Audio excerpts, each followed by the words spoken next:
Yabe matake Yade titi yade indigago Imada kabdala bagarake Orobu adana mabartida ya jigago Ubji danda iti Agati damde nam jigago Ulamdi dukanatu nimbariti Kadima dumagone tijigego Kashira laga kaganu basu Narandu daindako tibata ujigego Okanatu rademtu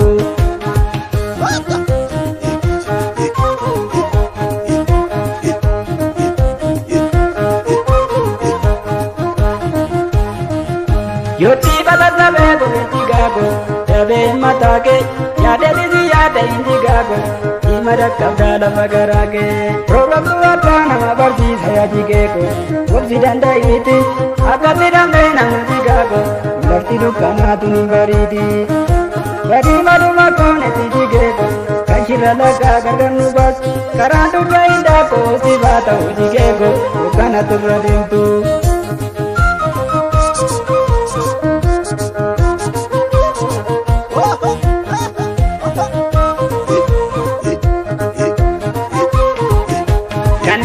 Dibatu Goronga bahamatu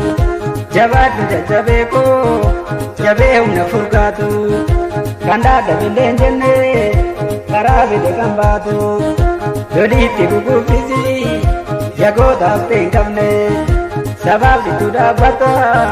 Kandem da tinda damne Alkani tu yang jatu Kangke pinna batu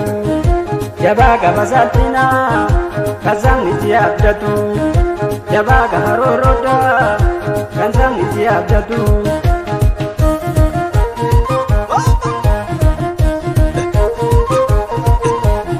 Usumata lili jiru Porus dukde debu batu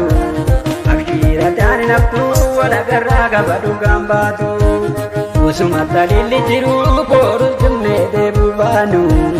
Akhira dani nafnu Wala garaga badu gambatu Aguma yeroti male Shira lagada dugamotu Ituma jabatu male Lava gubada natabuntatu Adanu godani Nuti abdambanu Kale sake nyalale Ibena burmalakatanu Adanu godani Nuti abdambanu Kale sake nyalale Ibena burmalakatanu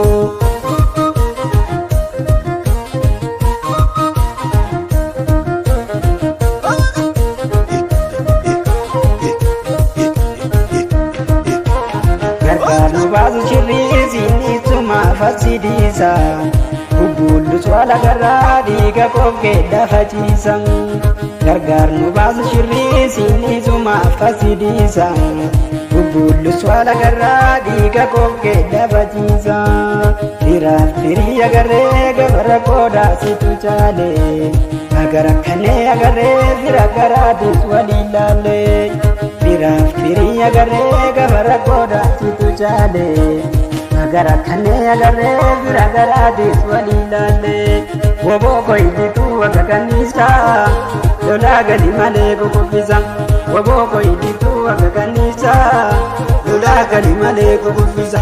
Lola gali male kukufisa Lola gali male kukufisa Lola